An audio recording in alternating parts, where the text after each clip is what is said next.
प्रस्तुत है कार्यक्रम post box number 111। Post box number 111। श्रोताओं नमस्कार। पोस्ट बॉक्स नंबर 111 में आप सभी का बहुत बहुत स्वागत है। मैं हूं जैनेंद्र।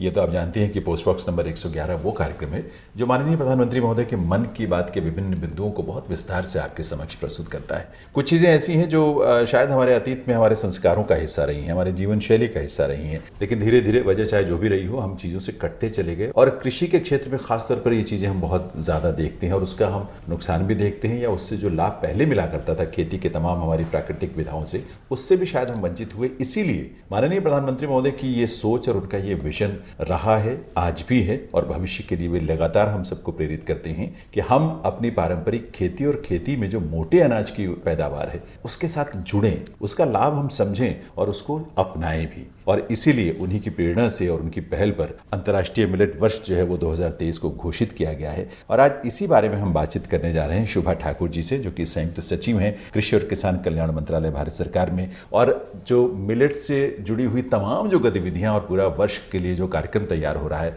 आपके माध्यम से हो रहा है, क्योंकि आप नोडल ऑफिसर भी हैं उसके मंत्रालय में। बहुत बहुत स्वागत है शुभा जी आपका। धन्यवाद। आपकी व्यस्तताएं बहुत हैं, आप बहुत सारे कामों में उलझी हुई हैं, लेकिन मुझे लगा कि श्रोताओं तक ये बात पहुंचानी जरूरी है कि मोटे अनाज या मिलेट्स जिनको हम कहते हैं अंग्रेजी में, उनकी उपयोगिता क्या है, क्योंकि प्रधानमंत्री जी ने इस बारे में बहुत विस्तार से जिक्र किया। बल्कि मैं तो आपसे निवेदन करूंगा कि हम पहले वो अंश प्रधानमंत्री जी का सुन लेते हैं मन की बात का, और फिर उसके बाद आपसे हम बातचीत शुरू करेंगे। जी।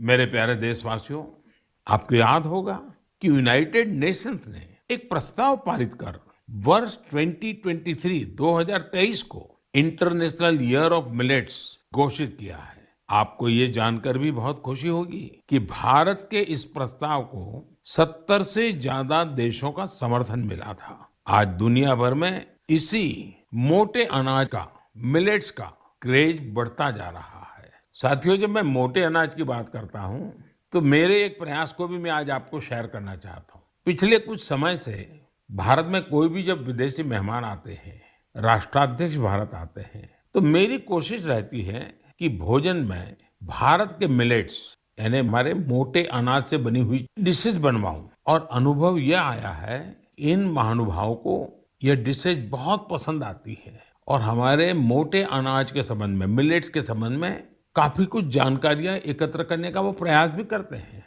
मिलेट्स, मोटे अनाज प्राचीन काल से ही हमारे एग्रीकल्चर, कल्चर और सिविलाइजेशन का हिस्सा रहे हैं।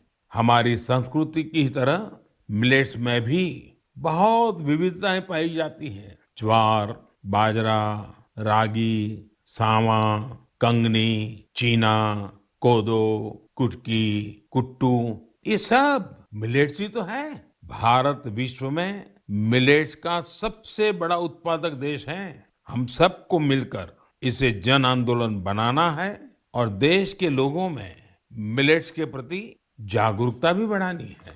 और साथियों, आप तो भली भांति जानते हैं, मिलेट्स किसानों के लिए भी फायदेमंद है, और वो भी खास करके छोटे किसानों को। दरअसल बहुत ही कम समय में फसल तैयार हो जाती है और इसमें ज्यादा पानी की आवश्यकता भी नहीं होती है। हमारे छोटे किसानों के लिए तो मिलेट्स विशेष रूप से लाभकारी है।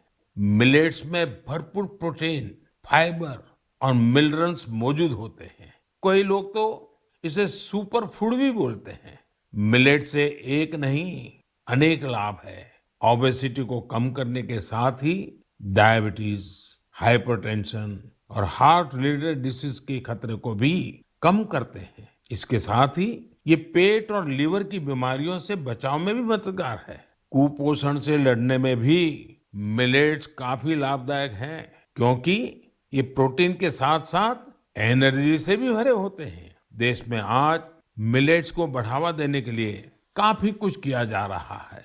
इससे जुड़ी रिसर्च और इनोवेशन पर फोकस करने के साथ ही एफपीओस को प्रोत्साहित किया जा रहा है ताकि उत्पादन बढ़ाया जा सके। मेरा अपने किसान भाई बहनों से यही आग्रह है कि मिलेट्स यानी मोटे अनाज को अधिक से अधिक अपनाएं और इसका फायदा उठाएं। मुझे देखकर काफी अच्छा लगता है कि आज कई ऐसे स्टार्टअप्स उभर रहे हैं जो मिलेट्स पर काम कर रहे हैं। मैं इस क्षेत्र में काम करने वाले सभी लोगों को बहुत बहुत शुभकामनाएं देता हूं। तो शुभा जी, प्रधानमंत्री महोदय ने बहुत विस्तार से, और उनके, मुझे लगता है कि उनके दिल के बहुत करीब ये चीज़ है कि इन चीज़ों को हम अपने जीवन शैली का हिस्सा बनाएं, पैदावार से जोड़ें, खान पान से जोड़ें।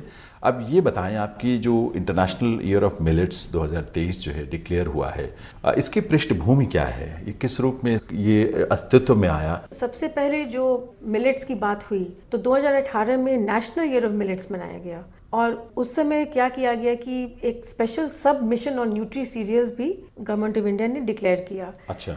और 2018 में एक स्पेशल गजेट नोटिफिकेशन निकला, तो 2018 से ये सिलसिला चल रहा है। उसके बाद जो मिशन में काफ़ी फंड्स भी मिला हम लोग को जी। हम लोग सीड हब खोले, ब्रीडर सीड के लिए स्पेशल इंसेंटिव मिला, आईसीआर इंस्टीट्यूट्स को भी पैसा मिला, और एफपीओज बनाए गए, 80 एफपीओ बनाए गए न्यूट्री सीरियल के लिए उस समय में 2018 से लेके बनाए गए। 2021 में एक यूएन रेजोल्यूशन को पेश किया गया यूएन असेंबली में जी। मार्च में, और उसमें 72 कंट्रीज इसको सपोर्ट किया। इसका जो लीड लिया, इंडिया ने लीड लिया, और 72 कंट्रीज के सपोर्ट से फिर इंटरनेशनल ईयर ऑफ मिलेट्स का घोषणा हुआ यूनाइटेड नेशंस के द्वारा। प्रधानमंत्री जी ने एक बड़ी अच्छी बात, खास बात कही, उनकी सारी बातें बहुत अच्छी होती हैं, कि जब विदेशी मेहमान आते हैं तो उनकी कोशिश ये होती है कि उनके सामने ऐसे जो खाद्य पदार्थ हैं पेश किए जाएं या उनके सामने रखे जाएं उनकी सेवा में या स्वागत में, जो मोटे अनाज के बने होते हैं, और लोग बड़ी उत्सुकता से पूछते भी हैं इसके बारे में। तो इस बहाने भी लोगों के मन में एक उत्सुकता जागी है, एक उत्कंठा जागी है, भाई मोटे अनाज का किस किस तरह से इस्तेमाल हो सकता है। अब जो 2023 वर्ष घोषित हुआ है, अब इसके लिए तैयारियां भारत सरकार के तमाम अलग अलग मंत्रालयों के माध्यम से हो रही हैं। कृषि मंत्रालय और किसान कल्याण मंत्रालय तो स्वाभाविक सी बात है कि उसमें नोडल मंत्रालय है। किस रूप में, कहाँ से शुरुआत हुई जब ये तय हुआ कि 2023 को इंटरनेशनल ईयर ऑफ मिलेट्स हम मनाएंगे? तो जब मार्च में इसकी घोषणा हुई 2021 में, तो हम लोग इस पे काम पे लग गए।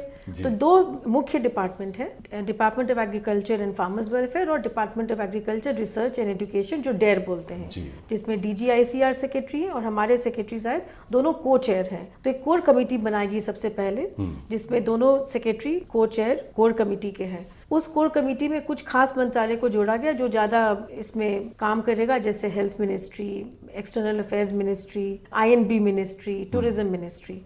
ये मिनिस्ट्री का ज़्यादा रोल रहेगा। लेकिन चूंकि ये इंटरनेशनल ईयर ऑफ मिलेट्स है और इसका बहुत रीच है, तो कुल मिला के 20 मिनिस्ट्री से ज़्यादा action plan international year of millets के लिए बनाया गया है। इसमें हम लोग बेसिकली 7 सूत्र को लेके चले हैं। तो सबसे पहला जो सूत्र है वैल्यू एडिशन एंड प्रोसेसिंग, क्योंकि मिलेट्स को इंटरनेशनल ले जाने के लिए जो उसकी रॉ फॉर्म में तो मुश्किल होगा, लेकिन जैसे उसकी बिस्किट बनती है, उसका पफ बन सकता है, तो वैल्यू एडिशन प्रोसेसिंग एक सूत्र है। अच्छा, इसमें जो ministry of food processing industries है, उसको इसमें वैल्यू एडिशन के लिए ये जिम्मेदारी या मुख्य भूमिका दी गई है। साथ में टूरिज्म को भी दिया गया, पर्यटन को भी। बिल्कुल। तो पर्यटन के माध्यम से किस तरह से इसको बढ़ावा या वैल्यू एडिशन किया जाएगा? सबसे पहले आपको हम बताएंगे फूड प्रोसेसिंग में क्या किया गया। फूड प्रोसेसिंग में हाल में एक पीएलआई स्कीम अनाउंस हुआ है। अच्छा। जिसमें मिलेट्स को शामिल किया गया है, और सुनने में ये आया कि उस पीएलआई स्कीम में 900 करोड़ से ज्यादा का प्रस्ताव मंत्रालय को मिल चुका है। अच्छा। टूरिज्म मिनिस्ट्री का बहुत बड़ा रोल है, क्योंकि टूरिज्म मिनिस्ट्री के दायरे में सारे होटल्स आते हैं और शेफ्स आते हैं। और अभी हाल में हम लोग दिल्ली हाट में बहुत एक बड़ा सा फेस्टिवल किए, मिलेट फूड फेस्टिवल। अच्छा, इसी पर आधारित था? इसी पे आधारित था। और उसमें मिनिस्ट्री ऑफ टूरिज्म का एक इंस्टीट्यूट है, Indian hotel management institute, Pusa में है।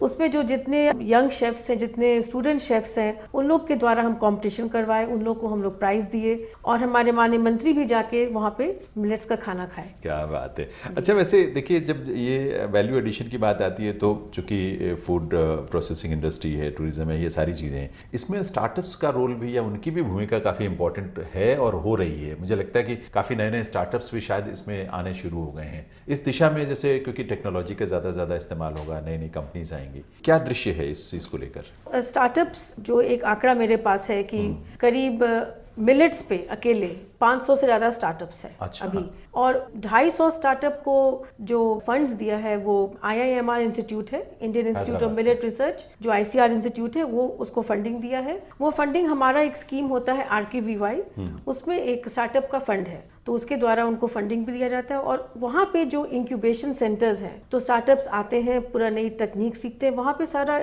इंस्ट्रूमेंट्स है, मशीनरी है कि कैसे शेल्फ लाइफ बढ़ाना है मिलेट्स के आटे का शेल्फ लाइफ कैसे बढ़े, या बिस्किट के लिए कैसा आपको प्रोसेसिंग चाहिए, पैकेजिंग का, लेबलिंग का, सारा वहाँ पे इंस्ट्रूमेंट्स वहाँ पे है। अच्छा, इसमें चूंकि जो रेसिपी का डेवलपमेंट की या उसको तैयार करने की जिम्मेदारी भी इन्हीं के पास है, मेरा ख्याल है टूरिज्म जैसा आपने जिक्र किया जो होटल मैनेजमेंट इंस्टीट्यूट, तो वही लोग इसकी रेसिपी तैयार कर रहे हैं मुख्यतः। देखिए रेसिपी तो आपको इंटरनेट पे खूब यूट्यूब में काफी जगह इंडिविजुअल शेफ्स भी इस पे काफी काम कर रहे हैं, मैंने देखा है बहुत इनफैक्ट बड़े बड़े शेफ भी इस पे काम कर रहे हैं और काफी बड़े शेफ्स हमारे आए भी थे दिल्ली हाट के फंक्शन में। लेकिन एक मिलेट रेसिपी बुक जहाँ तक है वो Indian institute of millet research 2-3 millet recipe book बना चुके हैं। अच्छा। उनके वेबसाइट पे भी मिलेगा, तो उसमें काफी सिंपल रेसिपीज हैं कैसे मिलेट्स को आप बना सकते हैं। और एक इंटरनेशनल बुक भी बना था जो हम लोग दुबई एक्सपो में भी ले जाके उसको पूरा डिस्प्ले किए और काफी लोग को दिए।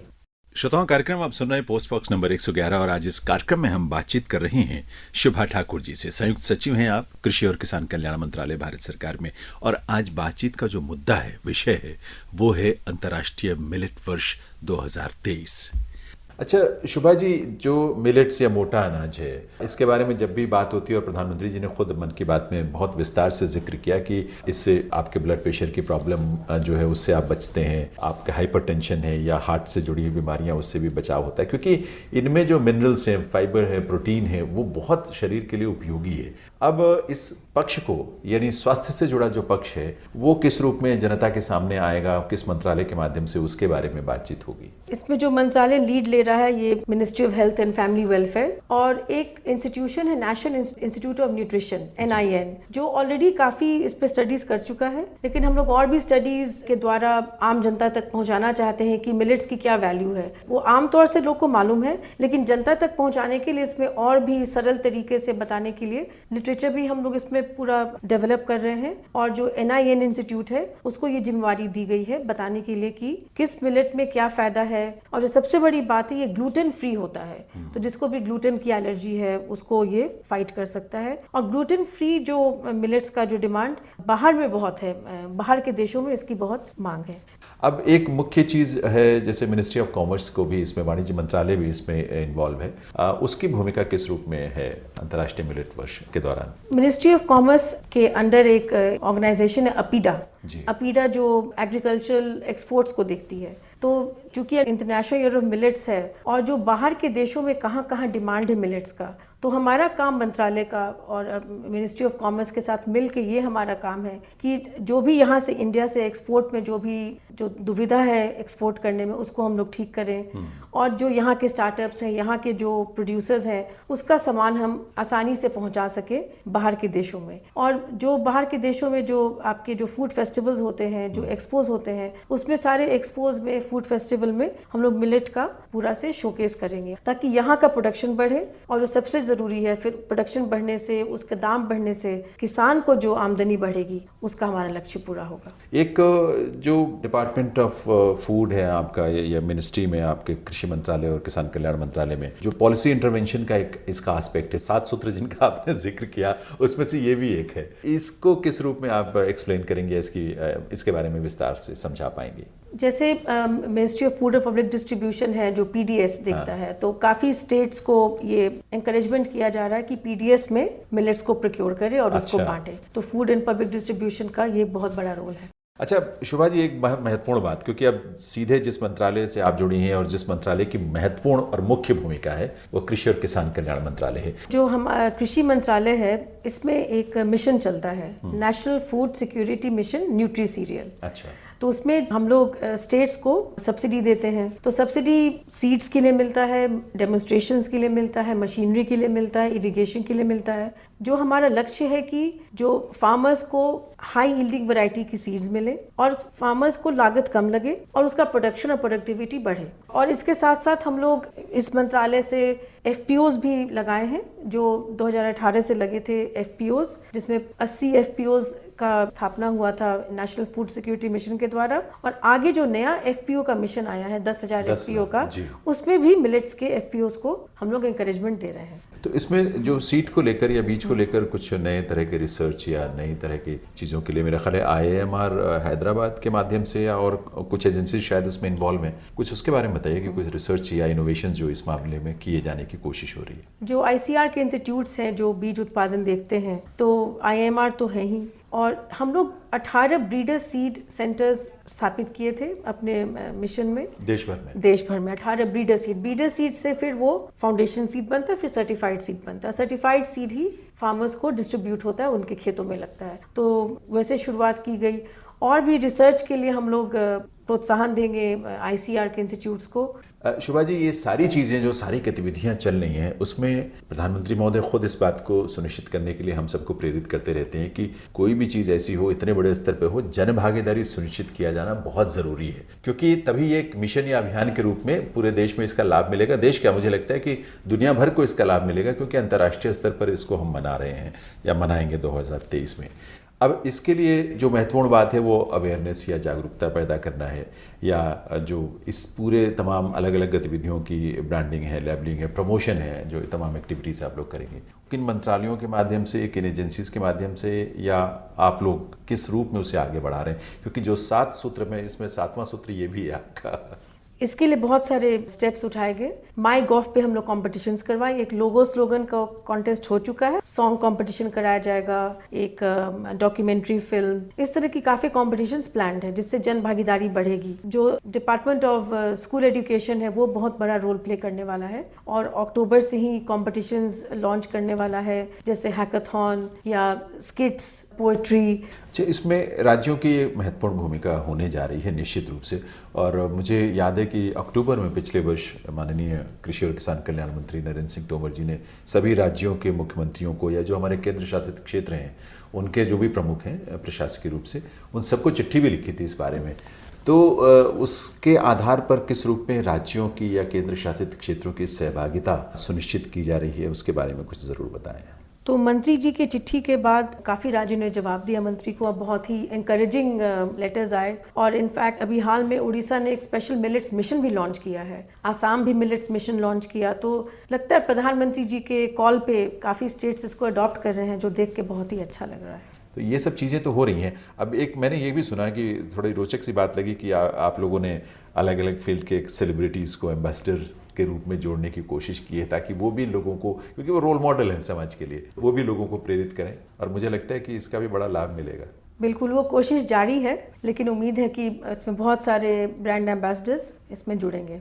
शिवा जी, बातें बहुत सारी और उपयोगी बातें आपने बताई है। मुझे लगता है कि श्रोता इसको सुनेंगे तो वो भी, क्योंकि जन भागीदारी तो तभी होगी जब जन इससे जुड़ेगा, और इस मामले में इस कार्यक्रम के माध्यम से बहुत सारे लोगों को नई चीज़ों के बारे में जानकारी मिलेगी। मुझे लगता है कि प्रेरणा भी मिलेगी, और प्रधानमंत्री महोदय स्वयं मन की बात के माध्यम से इस बात के लिए जब प्रेरित करते हैं तो लाखों करोड़ों लोग जो है वो जुड़ जाते हैं इससे। प्रोग्राम के आखिर में आपका आभार तो हम व्यक्त करेंगे, लेकिन चलने से पहले, विदा लेने से पहले आप कुछ कहना चाहेंगे श्रोताओं से? नहीं, बस यही उम्मीद है कि जो प्रधानमंत्री जी का विजन है हम उसको फुलफिल कर सकें, और इस मंत्रालय के द्वारा हम लोग बहुत ही कोशिश कर रहे हैं कि जो इंटरनेशनल ईयर ऑफ मिलेट्स 2023 है वो बहुत बड़ा सक्सेस हो, और भारत जो है वो ग्लोबल मिलेट हब एक बन सके। ये बहुत इंपॉर्टेंट है, बहुत महत्वपूर्ण है, और हमें उम्मीद है कि जिस तरह से राष्ट्रीय स्तर से लेकर स्थानीय स्तर तक एक नया जोश और नई उमंग और नया उत्साह नजर आ रहा है मोटे अनाज को लेकर, ये निश्चित रूप से ये लक्ष्य जरूर हासिल होगा। आपका बहुत बहुत आभार शुभा जी, हमसे बात करने के लिए। धन्यवाद। श्रोताओं, कार्यक्रम आप सुन रहे हैं पोस्ट बॉक्स नंबर 111, और आज इस कार्यक्रम में हम जो चर्चा कर रहे हैं वो इंटरनेशनल मिलेट ईयर 2023 के संदर्भ में कर रहे हैं, और जाहिर सी बात है प्रधानमंत्री महोदय ने इसके बारे में मन की बात में जो जिक्र किया उससे हमें प्रेरणा मिली कि हम इस बारे में विस्तार से चर्चा करें, जानें, और ये भी तो देखें कि देश भर में अलग अलग राज्यों में, अलग अलग क्षेत्रों में लोग किस तरह से उत्सुक भी हैं इस क्षेत्र में कुछ करने के लिए, और कैसे बहुत से लोग हैं जो इतना कुछ कर रहे हैं जो दूसरों के लिए प्रेरणा बन जाती है। और ऐसे ही हम इस समय जुड़े हुए हैं शर्मिला ओसवाल जी से, जो कि पुणे में है इस समय, और शर्मिला जी के बारे में बहुत सारी बातें हैं जानने लायक। आप जानेंगे तो आपको बहुत प्रेरणा मिलेगी। सबसे पहले आइए आप सबकी तरफ से हम स्वागत करते हैं शर्मिला जी का। जी बहुत बहुत स्वागत है, नमस्कार। नमस्कार शर्मिला जी, आपके बारे में तो इतना कुछ है कि मुझे लगता है कि अलग से एक कार्यक्रम आपके साथ बैठ के करना चाहिए, क्योंकि आप ग्लैमर से लेके, और आप कहाँ तो हार्वर्ड की पढ़ाई, और कहाँ आकर आप इस समय जो आपकी पहचान है मिलेट वुमेन ऑफ इंडिया के रूप में है, ये जर्नी भी बड़ी इंटरेस्टिंग है, बहुत कमाल की है। जी। ये कैसे सब कुछ हुआ? मतलब आप हार्वर्ड गई, ठीक है, आप पढ़ने के लिए गई होंगी, कुछ विशेष आपका उद्देश्य होगा, फिर आप लौट के अगर मिलेट की खेती से, और मिलेट की खेती में भी ऐसे ऐसे उत्पादों से आप जुड़ी, इतने रूपों में जुड़ी कि वो अपने आप में बहुत उससे प्रेरणा मिलती है, मोटिवेशन मिलती है। इस समय खैर आप बताएं, स्टार्टअप जो आपका है वो इस मिलेट को लेकर ही काम कर रहा है, मोटे अनाज को लेकर, वो किस तरह का काम है, कैसा काम है, और क्या क्या चीजें आप लोग उसमें करते हैं? जी दोस्तों और भाइयों और बहनों, सबसे पहले मैं ये कहना चाहूंगी कि जैसे जो देश का जज्बा जो हमारे अंदर पनपता है, होता है। मेरी पढ़ाई इंग्लैंड में हुई है, कैनेडियन रेसिडेंट रह चुकी हूँ, हार्वर्ड से मैं एग्रो एंड वाटर स्पेशलिस्ट हूँ। पर जैसे देश के लिए कुछ करने का जज्बा ये हमेशा रहा है बचपन से। तो जैसे सरहद पे जवान लड़ते हैं सिक्योरिटी के लिए, नेशनल सिक्योरिटी, तो वैसे न्यूट्रिशनल सिक्योरिटी यह हमारा मिशन है, हेल्थ मिशन है कि न्यूट्रिशन और हेल्थ को हर घर घर में भारत के कैसे पहुंचाया जाए। तो कोविड में लाखों लोगों की मौत हुई, और उसकी वजह क्या थी? वजह थी इम्यूनिटी। तो इम्यूनिटी आती कहाँ से है? बेसिकली वो है फूड। और मिलेट्स जो है ये सबसे ज्यादा बड़ा रिचेस्ट न्यूट्रिएंट सोर्स है, जिससे आपकी इम्यूनिटी सबसे तगड़ी और स्ट्रांग हो सकती है। इनफैक्ट वैक्सीन यह एक सोल्यूशन नहीं, बल्कि अगर आपको एक तगड़ा न्यूट्रिशन चाहिए तो वो है मिलेट से। तो पोस्ट कोविड इनफैक्ट जो स्टार्टअप है हमारा, वन ऑर्गेनिक गुड मॉम, मेरा बेटा और मैं, it's a mother and son duo. तो हम दोनों ने एक सपना देखा कि भारत की इम्यूनिटी को अगर स्ट्रांग करना है, न्यूट्रिशन देना है, हेल्थी नेशन, हेल्दी इंडेक्स बनाना है, तो हमें मिलेट पे काम करना पड़ेगा। और आज देखिए हर घर घर में बच्चों की खाने पीने की प्रॉब्लम्स है, पास्ता, पिज्जा, और सबसे बड़ी बात है, प्रॉब्लम है कि डायबिटीज हर सेकंड घर में है, कैंसर हर घर में जा रहा है, ये बीमारियां देख लीजिए, पीसीओडी, हार्मोनल इश्यूज। सो इन सबकी जड़ें भी फूड ही है। तो अगर मिलेट का अगर आप सारा न्यूट्रिशन देखेंगे तो इन सारे डिसीजेस को रिवर्स करने की ताकत अकेला मिलेट रखता है। तो हमने देखा कि बच्चों को जैसे अभी नूडल्स खा रहे हैं, पास्ता खा रहे हैं, पॉपकॉर्न खा रहे हैं, तो हमने इसका रिप्लेसमेंट वर्जन ये पूरा रिसर्च किया, R&D किया कि बच्चों को किस तरह से हम इसको, जो मैदे को या फ्राइड नूडल्स है, जो बाजार में जो नूडल्स मिल रहा है वो उनके लिए ठीक नहीं है, उनकी हेल्थ खराब हो रही है, देश की हेल्थ खराब हो रही है। तो ये रिप्लेसमेंट जो है, और एक जिसको कहते हैं कि एक भरा पूरा अगर परिपूर्ण आहार, सात्विक आहार देना। और देखिए वर्ल्ड जो है अभी यह पूरा प्लांट बेस्ड हो रहा है। रीजन है कि क्लाइमेट चेंज, ग्लोबल वार्मिंग जैसे इश्यूज अगर हम केटर कर रहे हैं, तो मिलेट्स जो क्रॉप है, जिसमें फार्मर से लेके जो अनाज, जिसे हम मोटा अनाज कहते हैं, तो यह जो कहानी है बेसिकली कि एक रेजिलिएंट, एक रीजनरेटिव एग्रीकल्चर, जिसे हम कहेंगे sustainable, water and drought friendly, कि अगर बाढ़ भी आए, सूखा भी आए, पानी की कमी है, अभी देखिए व्हीट एंड राइस की बहुत सारी प्रॉब्लम्स हमारा देश फेस कर रहा है। तो इस सारे हकीकत में मिलेट्स जो ग्रो करना है, तो फार्मर्स को भी एक बहुत अच्छा तगड़ा एक एडिशनल इनकम है। We are creating the sustainable livelihoods for the farmers. और सबसे बड़ी जो बात है, ये न्यू एज कस्टमर जो है, न्यू एज जनता जो है। और इसमें और एक बात मैं आपको बताना चाहूंगी कि बहुत बार जो लोग है कहते हैं अरे ये महंगा है, ऑर्गेनिक के रूप में है, क्योंकि मिलेट्स एक नेचुरली ऑर्गेनिक है, तो ये बहुत महंगा है, इजीली एक्सेसिबल नहीं है। तो मेरा ये कहना है कि लोकल टू वोकल। और हमारे जो भारत के beloved, I mean I call him really beloved prime minister, because देखिए मैं तो पुणे में रहती हूँ, और वुमेन्स डे के दिन मोदी जी की इनफैक्ट चिट्ठी इंस्पायरिंग वुमेनहुड, और उसमें उन्होंने एक जिक्र किया कि महिला और बच्चों के पोषण पे, माल न्यूट्रिशन पे काम करने के लिए उन्होंने प्रोत्साहित किया। तो हमने जवार और बाजरा, रागी सीड्स का जो जिंक होता है, आयरन होता है, उसको सही प्रमाणबद्ध करके उसको हमने मार्केट में लाया, जिसकी वैल्यू एडिशन हमने प्रोडक्ट्स बनाए। जैसे जो पॉपकॉर्न थिएटर में मिलता है, एक थिएटर में आप पॉपकॉर्न खाने जाएंगे तो 500-600 रुपए में मिलेगा, और वो भी कॉर्न से बना हुआ है, जो कि GMO है, जेनेटिकली मॉडिफाइड। तो वही हमने क्या किया कि जवार से हमने पॉपकॉर्न बनाए, कि जो हम 10 रुपए में बाजार में या बच्चों को देना चाहते हैं कि उनकी खाने की आदतों को हम बदले। तो हम हर चीज को एक अफोर्डेबल बना रहे हैं, ताकि जनता, देश का हर घर, हर गली, हर गांव तक हम पहुंचे। अच्छा, मुझे शर्मिला जी एक बात आपकी इस चर्चा से समझ में आई, क्योंकि बहुत बार क्या होता है कि चाहे वो बाजरा हो, ज्वार हो, कोदो हो, ये सब जो मोटे अनाज हैं, एक तो स्वाद पर चढ़े नहीं होते हैं, आपके टेस्ट के हिसाब से वो बहुत अनुकूल नहीं होते हैं बहुत बार, लेकिन जब आप वैल्यू एडिशन करके उन चीज़ों को प्रेजेंट करते हैं या मार्केट में लेकर आते हैं, तो वो एक नया ही अट्रैक्शन पैदा हो जाता है उससे। इनफैक्ट आपके इसीलिए मैं बताना चाहती हूँ, अभी जैसे नॉर्थ इंडिया में जैसे आप पराठा खाते हैं या आपको एक टेस्ट जैसे पनीर खाने की टेस्ट है या जो एक लचीले जो चटोकड़े जिसको खाने की आदत होती है, तो हमने क्या किया, इन सारी वैल्यू एडेड प्रोडक्ट्स को Mexican pizza, barbecue flavour, smoky, जो इंटरनेशनल फ्लेवर्स है, अच्छा। जो चीज एंड जैलेपेनो, तो जो आज के जो बच्चे हैं, यूथ है, युवा पीढ़ी है, महिला है, ये इसको बहुत पसंद करती है। तो टेस्ट में कोई कॉम्प्रोमाइज नहीं, तो जिसको कहते हैं टेस्ट भी, हेल्थ भी एंड यमी भी। अच्छा, मेरी जो एक बेसिक कंसर्न है, मुझे लगता है कि वो बहुत महत्वपूर्ण है, वो भी कि इस तरह से अगर मोटे अनाज का देखिए उत्पादन में एक तो लागत कम होगी, उत्पादन भी अच्छा होगा, धरती को, मिट्टी को नुकसान नहीं होगा, पर्यावरण को नुकसान नहीं होगा, और जब इस रूप में वैल्यू एडिशन करके प्रोडक्ट्स मार्केट में आएंगे, अच्छे दाम मिलेंगे, तो किसानों का अल्टीमेटली बहुत लाभ इससे होगा जो इस मोटे अनाज की खेती से जुड़े हैं। आप लोगों ने जनजातीय महिलाओं के साथ भी काम किया, कोदो मिलेट की खेती, प्रोसेसिंग, इस तरह के भी तो आप लोग काम करते रहे हैं। जी, इनफैक्ट इसमें मैं वापस हमारे प्रधानमंत्री को बहुत श्रेय देना चाहूंगी। हमने डिजिटल वुमेन वॉरियर्स बनाया, जिसमें आज 1.5 लाख से भी ज्यादा महिलाएं जुड़ी हुई है। 30 शहरों में हम डीजी बाजार चलाते हैं, तो हर एक को जिसके पास पैसे नहीं है उनको हम पैर पे खड़ा करते हैं। तो इसमें भी हमने क्या किया कि महिलाओं को एग्रोप्रेन्योर्स बनाया कि वो देश की मिट्टी के साथ जुड़े। हर महिला को प्राउड डॉटर ऑफ सॉइल का किताब दे रहे, जिससे उनमें ये जज्बा पनके कि वो एक भारत की बहुत अभिमानी महिला, एक माँ है, पत्नी है। तो ये जो रोल है, ये करते करते कि हमारे किचन की फार्मेसी को ही हम कैसे अपने हेल्थ के लिए आजमाएं, ना कि बाहर जाके खर्चा करें।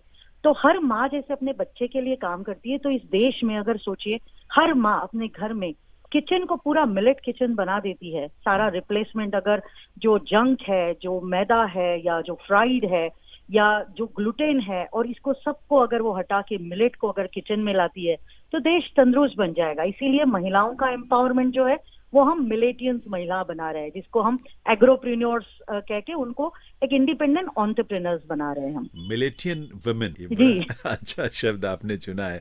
और ये भी आपका जो स्टार्टअप है उसका भी कुछ ऐसे ही नाम है, मिलेट मॉम। यस, जो स्टार्टअप है बेसिकली कंपनी का नाम बेसिलिया ऑर्गेनिक्स है। और जो ब्रांड्स हमने, इनफैक्ट आज हमारा जो प्रोडक्ट है वो 1000 से भी ज्यादा स्टोर में है। 1.5 साल की इस जर्नी में मैं जिक्र करना चाहूंगी कि हमने सिर्फ 1.5 साल में 13 करोड़ का हमने रेवेन्यू किया है। दरअसल मैं यही पूछने जा रहा था कि कितने समय हुआ शुरू हुए और कितना अभी टर्नओवर आपका पहुंचा है। लेकिन एक थोड़े से जब आपसे बात हो रही है तो लालच ये है कि हम ऐसे, हमारे कुछ साथी हो सकते हैं जिनमें उत्साह हो, इच्छा हो, जज्बा हो, करना चाहते हैं इसी फील्ड में कुछ, अगर मान लीजिए स्टार्टअप्स को लेकर, अगर इस तरह के मोटे अनाज को लेकर, तो आप उनको किस रूप में गाइड करना चाहेंगे, क्या कहना चाहेंगे उन्हें, कैसे शुरू करें? जब हमने ये शुरू किया, जैसे मैंने बताया, ये मेरा बेटा और मेरा, हम दोनों का सपना रहा है कि more than a business, it's not always about the profits, but it's always about the what social impact we leave behind. तो हम दोनों जो है फॉरेन छोड़ के इंडिया आए, क्योंकि एक गांव में और एक देश के लिए काम करने का जज्बा था। तो मिशन अगर ये है कि हेल्थ हर घर में ले जाना है, तो एंटरप्रेन्योर्स, एम्प्लॉयमेंट क्रिएट करने पड़ेंगे। और वो करने के लिए हमने एज अ CSR या हमारा एक जैसे under the non profit India millet mission, हमने एक इनिशिएटिव चालू किया है। जिसके जरिए हम मिलेट मीटअप्स कर रहे हैं इंडिया में, कि भाई आप आइए, जानिए मिलेट क्या है, मिलेट का जर्नी क्या है, इसमें स्कोप क्या है, आप कैसे बिजनेस कर सकते हैं, इनका इंक्यूबेशन गवर्नमेंट के साथ आपका कैसे हो सकता है। इनफैक्ट भारत सरकार जो है, ICAR, IIMR, न्यूट्री हब, इनके जरिए एग्रीकल्चर मिनिस्ट्री बहुत अच्छा इंक्यूबेशन कर रही है। तो इनफैक्ट हम सबको प्रोत्साहित कर रहे हैं, इनवाइट कर रहे हैं कि वो आए, आगे बढ़े, और आपका हैंड होल्डिंग जो है वो सरकार बहुत अच्छे तरह से कर रही है। एग्रीकल्चर मिनिस्ट्री जो है वो बहुत बखूबी से कर रही है, and I think we are very proud of it, extremely proud of. देखिए, बहुत सारे लोग संकोच में कदम नहीं बढ़ाते हैं। कदम तो पहला आप ही को बढ़ाना है, क्योंकि बहुत कुछ ऐसा हो रहा है, आप थोड़ी सी कोशिश करने लगते हैं, जानने लगते हैं, तो आपका उत्साह बढ़ता है, आप कुछ करने की इच्छा भी आपके मन में जागती है। अब एक चीज़ शर्मिला जी, चूँकि अगला वर्ष जो 2023 का वर्ष है, उसे इंटरनेशनल मिलेट ईयर के रूप में डिक्लेयर किया गया है, उसे अंतर्राष्ट्रीय मिलेट वर्ष के रूप में डिक्लेयर किया गया है। इससे, क्योंकि वैश्विक स्तर पर इस तरह की एक चीज होने जा रही है, पहले भारत में 2018 में ये मनाया गया राष्ट्रीय स्तर पर। जी। ये, इसका इम्पैक्ट आप क्या देखती हैं और किस रूप में देखती हैं? इनफैक्ट मुझे बहुत फक्र है कि वॉशिंगटन डीसी और यूएस गवर्नमेंट ने मुझे 2 बार यूएस में इनवाइट किया जी कि मिलेट की स्टोरी, मिलेट की जर्नी, इंडिया इसे किस तरह से वैल्यू एडेड प्रोडक्ट्स बना रहा है। क्योंकि अमेरिका में या अब्रॉड में अगर देखेंगे तो जवार को या इन मिलेट्स को अभी भी फॉडर के रूप में उन्हें मालूम है, उन्हें कि ये खाया जाता है। जैसे हमारे यहाँ भारत में यह एक स्टेपल फूड है, हम बाजरे की खिचड़ी खाती है, जवार की रोटी खाते हैं, जैसे भाकरी कहते हैं महाराष्ट्र में, राजस्थान और गुजरात में तो ये स्टेपल फूड है, साउथ इंडिया का स्टेपल फूड है। पर अमेरिका जो है या यूरोप है, इन सब देशों में ये फॉडर है, तो they also want to convert it into a value added products. In fact Georgia के फार्मर्स को हमने मिलेट्स के वैल्यू एडिशन प्रोडक्ट्स के ऊपर ट्रेनिंग दी है। तो आप देखिए कि इंटरनेशनल स्तर पे यह बहुत ही तगड़ा काम हो रहा है। उनके इनफैक्ट बोर्ड्स बन रहे हैं, मिलेट बोर्ड्स, और उस मिलेट बोर्ड से वो बार बार हमें आमंत्रित कर रहे हैं कि हम जाए और उन्हें ट्रेनिंग दें। तो ग्लोबल स्तर पे यह बहुत ही जबरदस्त फिलांथ्रोपिक काम कर रहा है, and India is driving this mission actually. तो अगर अंतर्राष्ट्रीय स्तर पर इस तरह से इसके प्रति आकर्षण बढ़ता है तो मुझे लगता है कि उसकी डिमांड को पूरा करने के लिए भारत एक बड़ी भूमिका निभा सकता है या निभाने की क्षमता है उसमें। जी, अभी देखिए मार्केट साइज अगर आप देखेंगे 2018 में जब ये शुरू हुआ तो साइज था $9 बिलियन, और अभी जो है वो $14 बिलियन की क्षमता तक जाके पहुंचा है। अच्छा। तो आप सोचिए कि it's a very huge market. अच्छा, एक बात बताएं कि जो क्योंकि पूरे देश में कुछ प्रधानमंत्री जी ने जब मन की बात में जिक्र किया और वैसे भी चर्चाएं और कार्यक्रम मंत्रालय के माध्यम से तो उसकी शुरुआत हो ही चुकी है अगले वर्ष की तैयारियों को लेकर, तो आप लोग अगला वर्ष अंतर्राष्ट्रीय मिलेट वर्ष के रूप में मनाने के लिए क्या कुछ प्लान कर रहे हैं, कैसे प्लान कर रहे हैं? मुझे इस बात की इतनी खुशी है कि जो स्लोगन है अच्छे दिन, इनफैक्ट एक्स्ट्राऑर्डिनरी अच्छे दिन हम एक्सपीरियंस कर रहे हैं। To be very honest with you, and as a startup, as a women entrepreneur, प्रधानमंत्री जी का, मिनिस्ट्री का, agriculture ministry, food processing ministry, and in fact जितनी भी मिनिस्ट्रीज मिलेट्स के साथ काम कर रही है, सबसे हमें बहुत हौसला अफजाई मिल रही है, बहुत ज्यादा सपोर्ट मिल रहा है। इनफैक्ट अभी हाल ही में दिल्ली में एग्रीकल्चर मिनिस्ट्री ने एक हमें प्रोत्साहित करने के लिए मिलेट एसोसिएशन ऑफ इंडिया बनाने का एक प्रस्ताव भी रखा, तो जिसमें सारे जैसे स्मॉल स्केल है, मीडियम स्केल है, उन सबको लाके, जैसे फार्मर सेगमेंट अलग है, इंडस्ट्रीज है, डिस्ट्रीब्यूशन है, चैनल नेटवर्क है, तो इसके ऊपर अभी हमने काम करना शुरू कर दिया है। तो इस हिसाब से जैसे ऑनलाइन मार्केटिंग बहुत बड़ी है, ऑफलाइन मार्केट बड़ी है, तो अब तो देखिए ऑनलाइन की वजह से बिजनेस करना भी बहुत ज्यादा आसान बन गया है, इजी बन गया है, इसकी फ्रीक्वेंसी बढ़ गई है। तो इनफैक्ट स्कोप बहुत ज्यादा एक्स्ट्राऑर्डिनरी बढ़ गया है और सरकार का बहुत ज्यादा सपोर्ट है। और मैं तो चाहूंगी कि जनता जो है, देश के लोग हैं, इसका बहुत फायदा उठाए, घर में ना कि बल्कि अगर आप कोई रोजगार भी करना चाहते हैं, कोई बिजनेस करना चाहते हैं, विमेन एंटरप्रेन्योर्स इसमें जुड़ना चाहती है, यूथ अगर इसमें जुड़ना चाहता है, तो इससे बढ़िया कोई फील्ड हो नहीं सकता। और मिलेट ईयर है, तो I think we should celebrate this millet year by being entrepreneur, millet entrepreneur of the year. Definitely Sharmila ji, आपके तो बात में इतना जोश और इतना पैशन नजर आता है मिलेट्स को लेकर कि उसी से इतनी इंस्पिरेशन मिलने लगती है, सुनकर ही लगता है कि वाह क्या बात है। और इसीलिए मुझे लगता है, देखिए मिलेट वुमेन ऑफ इंडिया एक ऐसा ऑनर है आपके लिए जो जिसने आपको एक पहचान दी पूरे देश में। प्रधानमंत्री महोदय व्यक्तिगत तौर पर आपको जानते हैं, चिट्ठी लिखते हैं, आपकी उनसे मुलाकात भी हो चुकी है, तो ये बहुत बड़े सम्मान की बात है। और वो सम्मान इसलिए है कि आप निश्चित रूप से बहुत ही जुनून के साथ, पैशन के साथ इस फील्ड में काम कर रही हैं। इसका फ़ायदा समाज को भी और देश को भी मिलेगा। हमें तो मिलेगा ही, जाहिर सी बात है, हम करेंगे तो हमें भी मिलेगा, लेकिन देश और समाज भी उसमें बहुत बड़ा फ़ायदा, उसको लाभ मिलेगा। खैर, बात करने के लिए, समय देने के लिए बहुत बहुत आभार शर्मिला जी, और मैं बहुत सारी दुआएं भी आपके लिए देता हूँ और शुभकामनाएं भी देता हूँ। आप मेरी एक अपील है सभी से, जो भी विमेन, यूथ, देश का कोई भी नौजवान, महिला, कोई भी इस फील्ड में अगर जुड़ना चाहते हैं तो यू आर मोस्ट वेलकम। तो रास्ते तो बन ही जाएंगे और कारवा भी बन जाएगा। और इस देश के इस मिशन में अगर देश को बढ़ाना है आगे, तो इस संकल्प को हमें लेके चलना पड़ेगा और एक नया भारत बनाते हैं, एक मिलेट की एक नई दुनिया में हम जा रहे हैं। तो let's celebrate this millet year all together. अच्छा, एक बात बताएं, सेलिब्रेट तो करना है तो कोई गीत भी होना चाहिए, मुझे लगता है आपकी पसंद का कोई गाना जो आपको अच्छा लगता हो। मेरे देश की धरती सोना उगले। डेफिनेटली, बहुत अच्छा। ये गाना इस कार्यक्रम में हमने पहले से ही सोच कर ही रखा था कि ऐसा गाना, जब हम खेती की बात कर रहे हो, देश की समृद्धि जो कृषि क्षेत्र के माध्यम से आने वाली हो, उसकी बात कर रहे हो, तो ये गीत मुझे एक छोटी सी बात ये भी बतानी है कि देखिए हमारे पास एक लिमिटेड टाइम है इस धरती पे, क्योंकि कोविड के बाद सब समझ गए हैं। तो जो भी छोटा सा लिमिटेड टाइम इस दुनिया में हम आए हैं, तो एक सोशल इम्पैक्ट करके जाए, कुछ करके गुजरे और अपने देश का नाम ऊंचा करे। बिल्कुल, जय हिंद। बहुत बहुत आभार। जी। जय हिंद। श्रोताओं, कार्यक्रम आप सुन रहे हैं पोस्ट बॉक्स नंबर 111 और आज इस कार्यक्रम में हम जो चर्चा कर रहे हैं वो मोटे अनाज को लेकर है। खास बात यह है कि अगला वर्ष यानी 2023 को अंतर्राष्ट्रीय मिलेट वर्ष घोषित किया गया है संयुक्त राष्ट्र संघ के द्वारा। इसमें माननीय प्रधानमंत्री श्री नरेंद्र मोदी जी के नेतृत्व में भारत की जो पहल रही है उसका ये परिणाम है, क्योंकि माननीय प्रधानमंत्री महोदय कई वर्षों से मोटे अनाज को इसलिए प्रोत्साहित करते रहे हैं क्योंकि वो हमारे जीवन का हिस्सा रहा है, हमारे जीवन के लिए बहुत उपयोगी है। और अब इन सारी प्रक्रियाओं का एक लाभ ये मिला है कि एक नई जागरूकता किसानों में भी और आम समाज में भी आ रही है। और इस कड़ी में ऐसे बहुत सारे किसान हैं देश भर में हैं जो बहुत महत्वपूर्ण भूमिका निभा रहे हैं मोटे अनाज के उत्पादन में। दरअसल उनको इन चीज़ों का लाभ भी मिल रहा है और उनका उत्साह इस वजह से और भी बढ़ रहा है। एक ऐसे ही किसान हैं रसदीन खान साहब। रसदीन खान साहब जो है वो बडौली एक गांव है जिला अलवर में, वहाँ के निवासी हैं, वहाँ खेती करते हैं और बाजरा वगैरह की खेती के साथ काफ़ी अच्छा वो प्रदर्शन कर रहे हैं। तो सीधे हमने कोशिश की उनसे जुड़ने की और इस समय रसदीन खान जी हमारे साथ जुड़े हुए हैं फोन लाइन के जरिए। जी बहुत बहुत स्वागत है, नमस्कार। नमस्कार सर। आपका गांव बडौली है ये तो मुझे पता है, लेकिन अब ये बताइए कि ये जो बाजरे की खेती या और कोई मोटा अनाज जो खेती करते हैं आप, कैसे आप जुड़े इन चीज़ों से और कब से जुड़े हुए हैं?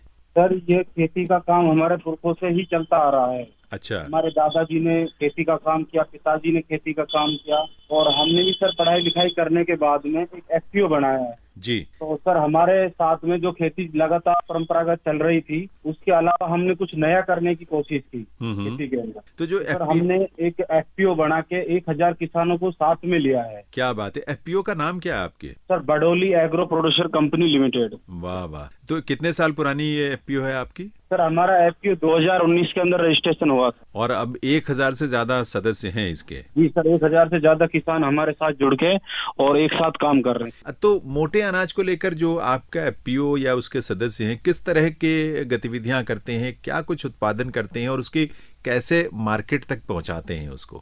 सर मोटे अनाज में जैसे बाजरा आता है तो उसका सर बरसात के ऊपर निर्भर होता है। तो जुलाई से पहले मई में बरसात हो जाता है और उस टाइम पे बाजरे को बुआई होती है खेती के अंदर जी।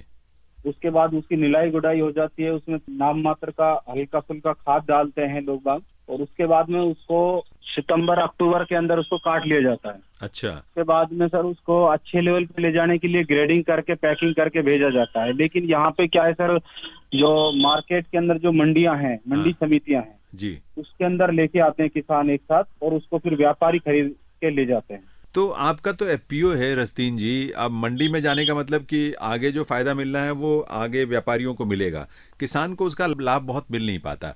लेकिन अगर उसी के लिए हमने सर एफपीओ पे काम किया है। तो वो आप लोग जो बड़ी बड़ी कंपनियां हैं इंटरनेशनल मार्केट में भी हमने उसका चल रहा है क्योंकि एक्सपोर्ट का लाइसेंस भी हमने ले लिया है एफपीओ के अंदर। वाह वाह, बहुत अच्छा। हम ये चाहते हैं कि उसकी मार्केट सीधा किसानों से माल परचेजिंग करके एफपीओ के अंदर और उसकी ग्रेडिंग पैकिंग करके हम सीधा इंटरनेशनल मार्केट में भेजें उसको, ताकि हमारे किसान जो व्यापारी लोग उसको सस्ते में खरीदते हैं हम उनको अच्छे से अच्छा लाभ दिलाएं। तो जो ग्रेडिंग और उसकी पैकेजिंग है ये सब चीजें तो एक वहाँ उपकरणों की जरूरत होती है, इक्विपमेंट चाहिए, तो इन सब की व्यवस्था है आपके एफपीओ के माध्यम से? सर अभी तो आपके लिए कोशिश कर रहे हैं क्योंकि फंड जुटाने में कुछ फार्मर्स हमारे किसान लोगों से जो मेंबरशिप 1000 रुपए लिए थे एफपीओ से जुड़ने के लिए, और उसमें गवर्नमेंट को हमारा सहायता करती है जी, इक्विटी ग्रांट को लेके। एसएफएससी डिपार्टमेंट इक्विटी ग्रांट को लेके सहायता करती है। बिल्कुल। तो वो सारी चीजें हम जुटाने में लगे हुए हैं। अच्छा रसदीन जी, अगर मैं आपसे ये कहूँ कि आप किसानों को प्रोत्साहित करें और कर ही रहे हैं कि भाई मोटे अनाज की खेती वो ज्यादा से ज्यादा करें, पर क्यों करें, इससे क्या उनको लाभ मिलेगा, ये आप ही बता सकते हैं। और आप, मैं निवेदन करूंगा कि इस बारे में जरूर हम सबको आप प्रेरित भी करें और बताएं भी, रोशनी दिखाएं। सर मोटे अनाज को लेके सर जैसे पुरानी गतिविधियां होती थी उसी तरह से ये होता है और इसके अंदर सर जो केमिकल्स होते हैं वो बिल्कुल भी यूज नहीं किए जाते हैं। अच्छा, बिल्कुल प्राकृतिक तौर पर खेती होती है। मोटा अनाज जैसे बाजरा है तो ये एक स्वस्थ होता है और इसको खाने में बहुत सारी बीमारियां जो हैं वो खत्म हो जाती हैं इससे खाने से। तो लोगों को इस बारे में जानकारी है आसपास के समाज में? हाँ सर, बिल्कुल हर आदमी को इस चीज की जानकारी है और ये बहुत ही ताकतवर अनाज होता है। जी, मैंने तो रसदीन जी ये यहाँ तक सुना है कि इसको खाने से जैसे आपका ब्लड प्रेशर की प्रॉब्लम है या दिल से जुड़ी हुई बीमारियां हैं, आपके हाँ शुगर सर, से बहुत सारी बीमारियों को इससे मात्र खाने से, नॉर्मली खाने से इससे बहुत सारी बीमारियां खत्म हो जाती हैं। अब एक चीज और बताएं रसदीन जी की, क्योंकि देखिए बाजरा चूंकि आदत में अभी इस समय नहीं है ज्यादा, पहले तो बहुत इस्तेमाल होता था। अब लोगों का जैसे स्वाद उसके अनुकूल उनको नहीं लगता है, स्वाद के हिसाब से, उनके आज के टेस्ट के हिसाब से। तो अब ये भी जरूरी हो जाता है कि उसको आज के आवश्यकता और आज के लोगों की जो रुचि है स्वाद को लेकर, उसके हिसाब से उसको बनाया जाए। तो नए नए तरीके भी ढूंढने पड़ेंगे उसको बनाने के लिए, है ना? सर ये तरीके भी निकल चुके हैं, कई यूनिवर्सिटियों में इसका अध्ययन हो रहा है और हमारे पास इसके कुछ फॉर्मेट भी आए थे। अच्छा, हमने आगे तक इसका रिसर्च किया था कि हम इसको कैसे अच्छे से अच्छे यूज कर सकते हैं। बहुत और बढ़िया। इसके बिस्कुट बनते हैं, पिज्जा बनते हैं, बर्गर में भी ये काम आता है, बहुत सारी चीजों में इसको इस्तेमाल किया जा रहा है ताकि लोग फैशन के रूप में इसको खा सकें। तो ये आपको तो बहुत सारी जानकारी है, कैसे इतनी सारी चीजें वहाँ गांव में आप तक पहुँचती हैं रसदीन जी? सर हम सर जिस काम को करते हैं उसके लिए सर मेहनत तो करनी पड़ती है, हर चीज जगह से जानकारी निकाल के और उस पे काम कर रहे हैं सर। बहुत अच्छा। आप खुद कितने एरिया में खेती करते हैं बाजरे की? सर हमारे पास में 10 बीघा, हमारे यहाँ राजस्थान अलवर के अंदर बीघा होते हैं। हाँ हाँ की 0.25 हेक्टेयर का 1 बीघा होता है जी। दो से 2.5 हेक्टेयर जमीन है हमारे पास में, उसमें खेती का। तो पहले से अभी कुछ उसके लाभ में या जो मुनाफा हो सकता है, आपको लगता है कि इसमें ज्यादा मुनाफा होगा अगर किसान इस चीज को अपनाए तो?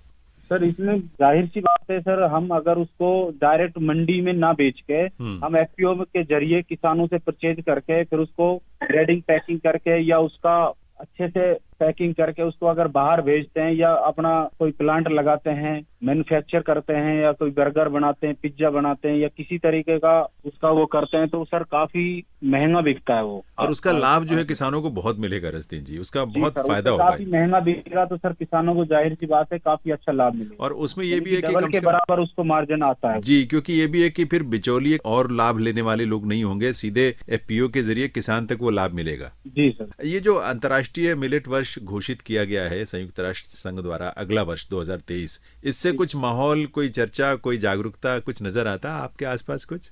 सर अभी इस चीज के लिए तो इतना नहीं है, लेकिन लोग बागों को धीरे धीरे जागरूकता हो रही है मिलेट को लेके, बाजरे को लेके। हमारे यहाँ राजस्थान में तो काफी अच्छा उत्पादन इसको कर रहे हैं, तो अब इसको और ज्यादा कर रहे हैं। तो आगे के लिए क्या प्लान है रसदीन जी? सर हमारा प्लान तो ये है कि हम इसके अंदर एक मैन्युफैक्चर प्लांट लगाने की प्लानिंग कर रहे हैं बाजरे की, जिससे हम बाजरे को किसानों से परचेज करें और उसको ग्रेडिंग पैकिंग करके तो और फिर उसका आगे भी इस्तेमाल करें तो आज ज्यादा से ज्यादा किसानों को फायदा हो।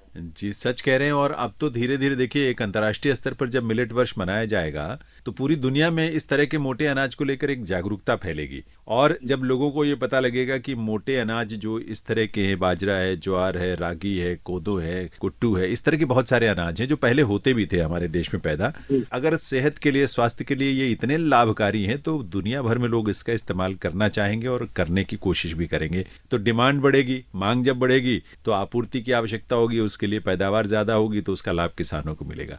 तो मुझे लगता है कि आप लोग वो रोशनी हमें दिखा रहे हैं समाज को और देश को। आपका बहुत बहुत आभार रसदीन खान जी हमसे बात करने के लिए, और ये बड़ी प्रेरक बातें आपने बताई हैं। मुझे लगता है कि दूसरे लोग सुनेंगे तो उनको भी प्रेरणा मिलेगी इससे। तो बहुत बहुत धन्यवाद आपका। Thank you. श्रोताओं, अभी हमने बातचीत की गांव बडोली, जिला अलवर से रसदीन खान से, और अब एक और हमारे ऐसे ही कृषक साथी सुरेश कुमार शर्मा हमारे साथ जुड़े हैं। गांव है नांगलाड़ी, जिला जयपुर में, और ये बाजरे की खेती के साथ साथ एफपीओ के माध्यम से ये भी बहुत कुछ ऐसा कर रहे हैं जो मुझे लगता है कि देश के अन्य हिस्सों में जो हमारे किसान भाई बहन हैं या अन्य लोग भी, उनको भी इससे बहुत प्रेरणा मिलेगी जब आप इनके बारे में जानेंगे। इसीलिए हमने सीधे इनसे संपर्क किया। सुरेश जी, बहुत बहुत स्वागत है इस कार्यक्रम में। धन्यवाद सर। देखिए, अंतर्राष्ट्रीय मिलेट वर्ष मनाया जा रहा है 2023 में, और उसकी तैयारियां भी अभी से चल रही हैं। प्रधानमंत्री जी ने मन की बात में भी इसके बारे में बहुत विशेष उल्लेख किया था। तो आप बताएं कि ये जो आप मोटे अनाज की जो खेती है उससे आप कब से जुड़े हुए हैं? सर इससे 2019 से जुड़े हुए हैं इससे। अच्छा, तो किस चीज की पैदावार करते हैं आप मोटे अनाज में? अभी तो इसमें मूंगफली की चल रही है, बाजरे की चल रही है। अच्छा, 2019 में जब आप जुड़े सुरेश जी, उसके पीछे क्या प्रेरणा थी? कैसे आपको लगा कि आपको इस तरह के मोटे अनाज की खेती करनी चाहिए? उससे क्या क्या लाभ हो सकता है? सर जैसे कि तो पहले देखा जाए तो फार्मर से मंडी ले जाने में टाइम लगता था, उनके पास ट्रांसपोर्ट का खर्चा भी लगता था, आर्ट लगता था। तो हमने अब एफपीओ के माध्यम से किसानों से डायरेक्ट खरीद कर मंडी ले जाकर उनको सेल यहाँ पर अवेलेबल करवाते हैं सारी चीजें। तो आपका बेसिकली जो एफपीओ आप लोगों ने बनाया, जी, Jalsu agro producer company limited, है ना? जी सर, जी सर। तो इसके माध्यम से आप लोगों को या किसानों को मोटे अनाज के पैदावार से या उत्पादन से जोड़ा भी, उसको आपने जी सर, जो जी मार्केट सर, तक पहुंचाने का काम भी किया। जी सर। लोगों में कैसी रुचि है वहाँ, किसानों में किस तरह की रुचि है मोटे अनाज की खेती को लेकर? सर बहुत अच्छी है, अभी फार्मर जुड़ भी रहे हैं और भी फार्मर जुड़ रहे हैं इससे। किसानों को किस तरह का लाभ इससे मिल रहा है सुरेश जी? किसानों को अब सर जाकर मंडी जाने की जरूरत नहीं है, हम एफपीओ के माध्यम से उस चीज को यहाँ पर सब खरीद लेते हैं। जो भी अगर अब किसान को जरूरत होती है पेस्टिसाइड, खाद की, बीज की, हम यहाँ से अवेलेबल करवा देते हैं इनको। तो इसमें मैंने तो सुना है कि बाजरा या मूंगफली वगैरह की खेती में आपको दवाइयों की, कीटनाशकों की ज्यादा आवश्यकता भी नहीं होती, खाद की भी ज्यादा जरूरत नहीं होती। नहीं सर, आवश्यकता नहीं होती, लेकिन कुछ कुछ सब्जी के बेल्ट हैं जिसमें सब्जी उनको जरूरत पड़ती है। कुछ किसान ऐसे हैं जो सब्जी का उत्पादन करते हैं, तो अच्छा। उनको जरूरत पड़ती है इस चीज की। और अब कितने किसान जुड़े हुए हैं इसके साथ? इसके अंदर 1000 किसान जुड़े हुए हैं सर। अच्छा, बहुत बड़ी अच्छी संख्या है किसानों की जो इसके साथ जुड़े हुए हैं। इसको चूंकि आप कह रहे थे कि मंडी जाने की जरूरत नहीं होती, लेकिन अब मंडी में भी तो सामान खरीदा जाता है, किसान वहां भी जाकर अपना उत्पाद बेचते हैं, आप लोग भी खरीदते हैं। तो दोनों में अंतर क्या है? किसानों के लिए लाभकारी कौन सी चीज है और कैसे लाभकारी है? सर किसानों के लिए लाभकारी इसमें ये है कि किसान यहाँ पर अपने क्षेत्र के अंदर ही हमें जो भी सब्जी होती है, जो भी मिलेट होता है, वो हमें यहाँ पर बेच सकता है। और उनको मंडी जाने के जो टाइम लगता था, समय लगता था 2 दिन 3 दिन, तो अब वो नहीं लगता इनको, क्योंकि एक ही दिन में सारा काम हो जाता है इनका यहाँ। और आसानी से हो जाता है, मुझे लगता है आसानी से हो जाता है क्योंकि मंडी में जो उत्पाद मंडी किसान में भाव भी नहीं लगता, कभी तो दिक्कत आती है जी। और जो भाव लगता है वो उनकी मर्जी से लगता है, जो आड़त उनकी वाले। मर्जी से लगता है सर। हाँ, और यहाँ कम से कम ये कि ये किसानों का ही अपना संगठन है, तो जो कुछ भी लाभ होगा वो किसानों तक पहुंचेगा। किसानों तक पहुंचेगा। लेकिन एक चीज बताएं सुरेश जी, चूंकि एफपीओ आपका बना है और बहुत बड़ी संख्या है सदस्यों की, तो अब जो कोई उत्पाद जो है, जैसे बाजरा आपने पैदा किया, लेकिन बाजरे को सीधे मार्केट में ले जाके बेचेंगे तो शायद उतना फायदा ना मिले या उतने दूर तक मार्केट में ना पहुंचे, लेकिन उसका कोई बाई प्रोडक्ट आप बनाते हैं या कोई उसका वैल्यू एडिशन करते हैं, उसमें उसके प्रोसेसिंग करते हैं, ग्रेडिंग करते हैं, पैकिंग उसकी करके ब्रांडिंग करते हैं, तो इस तरह का भी कुछ आप लोग कोशिश? जी सर, हाँ, इसके लिए अभी जो फूड प्रोसेसिंग इंडस्ट्री के थ्रू वो बनाए गए प्रोजेक्ट आए हैं प्रधानमंत्री जी ने, तो उनके में फॉर्म भरे गए हैं, किसानों के भी भरे गए हैं उसमें, बाजरे से रिलेटिव की वो खुद अपना प्रोड्यूस करके उस चीज को बना के मार्केट में उतार सकता है, कोई भी चीज का फूड से रिलेटिव। अच्छा, आप सुरेश जी कैसे इसके साथ जुड़े खुद व्यक्तिगत तौर पर? जी सर, मैंने इसको देखा था पहले, यूट्यूब पे इसके बारे में सुना था। अच्छा। कि एफपीओ से यहाँ से ऐसे मदद मिलती है, एक सोसाइटी के रूप में काम करता है ग्रामीण क्षेत्र के लिए जी। तो आपको लगा कि ये किसानों के लिए बहुत उपयोगी हो सकता है? किसानों के लिए बहुत उपयोगी है। अच्छा, खास जो बातचीत का मुद्दा है सुरेश जी इस समय, जी सर, वो मोटा अनाज है। आपके एरिया में, आपके इलाके में मोटे अनाज को लेकर किसानों में क्या उत्सुकता है, उत्साहित हैं, उनको लगता है? क्योंकि अभी एक जागरूकता कार्यक्रम भी खूब चल रहा है, शुरू हुआ है, लोगों के बीच में ये चीजें पहुंच रही हैं। जी सर, अभी मोटे अनाज को लेकर देखा जाए तो इसमें जिस बेल्ट के अंदर ये एफपीओ आता है, इसके अंदर अनाज की तरफ कम ध्यान दे रहे हैं लोग, क्योंकि सब्जियों की तरफ ज्यादा रुझान है यहाँ पे। चलिए, बहुत अच्छी बात है, लेकिन मुझे लगता है एक चीज मैं जरूर कहूंगा सुरेश जी, कि आप लोग एक जागरूक किसान हैं और एफपीओ से जुड़कर आप लोग अपने एरिया में किसानों की आय को और उनकी समृद्धि को बढ़ाने के लिए काम कर रहे हैं, तो उनको इस बारे में भी आप लोग जरूर जागरूक करिएगा, क्योंकि अंतर्राष्ट्रीय मिलेट वर्ष जो मनाया जा रहा है 2023 में पूरी दुनिया में मनाया जा रहा है। और देखिए, अब दुनिया भर में जैसे लोगों को जानकारी होगी कि जो मोटा अनाज है वो हमारे सेहत के लिए कितना फायदेमंद है, कितना उपयोगी है, तो लोग खरीदना शुरू करेंगे, तो उसकी मांग भी बढ़ेगी। मांग बढ़ेगी तो उसके उत्पादन की आवश्यकता होगी, और मुझे लगता है कि अगर उत्पादन से जो किसान जुड़ जाएंगे उनको बड़ा लाभ होगा इसका भविष्य में। जी सर, ठीक है, तो आप लोग इस बारे में जरूर जागरूक करिएगा लोगों को। जी बिल्कुल सर, और बहुत बहुत धन्यवाद हमसे बातचीत करने के लिए। जी धन्यवाद सर। तो श्रोताओं, हमने कुछ किसानों से बातचीत की, कुछ ऐसे जागरूक किसान जो एफपीओ के माध्यम से मिलकर, उनके साथ जुड़कर बहुत अच्छा प्रदर्शन कर रहे हैं। वो किसान के रूप में भी लाभ ले रहे हैं और एफपीओ के माध्यम से भी उस क्षेत्र में समृद्धि की एक नई तस्वीर नजर आएगी, आ भी रही है। और मुझे लगता है कि ये एक बहुत अच्छी कोशिश है। और मोटे अनाज को लेकर भी उस दिशा में एफपीओ जो हैं इस रूप में जब हम काम करते हैं तो बहुत आगे तक संभावनाएं उसमें बनती भी हैं, नजर भी आ रही हैं, और ज़रूर ज़्यादा से ज़्यादा लोग इससे जुड़ेंगे।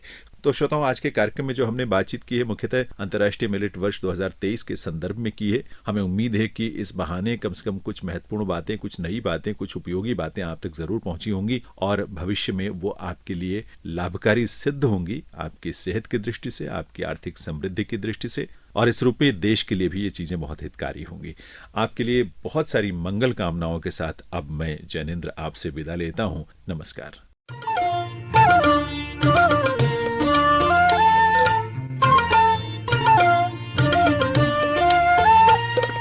अभी आप सुन रहे थे कार्यक्रम post box number 111। Post box number